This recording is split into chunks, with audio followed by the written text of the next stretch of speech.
জামালপুরে পায়ে শিকল পরানো অবস্থায় ১.৫ যুগ ধরে একটি বদ্ধ ঘরে আটকে রাখা হয়েছে মানসিক ভারসাম্যহীন দু বোনকে। কৈশোর পেরিয়ে তাদের বয়স ৩০-এর কোটা ছাড়িয়েছে।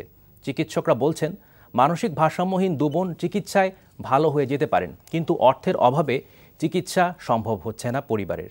জামালপুর থেকে শফিক জামানের পাঠানো রিপোর্ট।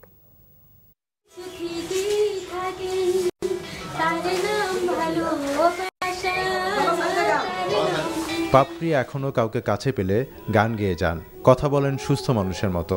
আর অনন্যা হাঁটার শক্তি হারিয়ে ফেলফেল চোখে চেয়ে থাকেন শুধু।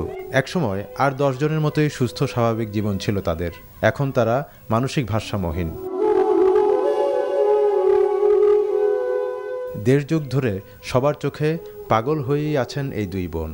বড় বোন পাপড়ির স্বপ্ন ছিল বড় শিল্পী হবেন, আর ছোট বোন অনন্যার স্বপ্ন ছিল হবেন প্রকৌশলী। অষ্টম শ্রেণীতে পড়া অবস্থায় পাপড়ি আর ষষ্ঠ শ্রেণীতে পড়া অবস্থায় অনন্যা মানসিক ভারসাম্য হারিয়ে ফেলেন। সামাজিকভাবে বিব্রত হওয়া থেকে রক্ষা পেতে দু বোনকে আটকে রাখা হয় ঘরে, পায়ে পরানো হয় শিকল। এখন শিকলে বাঁধা তাদের জীবন, মিলছে না পর্যাপ্ত খাবার ও চিকিৎসা। আমার অনেক খারাপ লাগে যে আমার বন্ধুরা, আমার মায়ের পেটের বোন দুটো কষ্ট করতেছে, আমি চিকিৎসা করতে পারতেছি না টাকা পয়সার অভাবে। ভালো মেধাবী ছিল, ওদের রোল নম্বর ছিল, বড় মেয়েটার রোল নম্বর ছিল আপনার ৩ আর ছোট মেয়েটার রোল নম্বর ছিল ৫। এর মধ্যে বাবা মাকেও হারিয়েছেন দু বোন। ছোট দুই কিশোর ভাই ছাড়া অভাব অনটনে এই পরিবারটির পাশে দাঁড়ানোর মতো কেউ নেই, সামর্থ্য নেই চিকিৎসার। মাসুম দুটো বাচ্চা, এর খাদ্য জোগাবো নাকি আর বৈনগরেই চিকিৎসা করব। আপনাদের কাছে এটা আমরা আশাবাদী, এদের একটা ভালো পরিবেশ এবং খানা চিকিৎসার দরকার।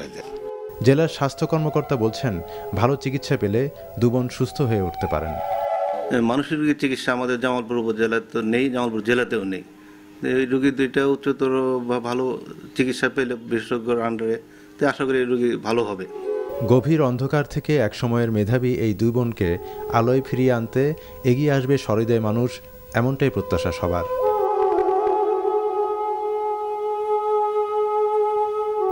NTV news desk.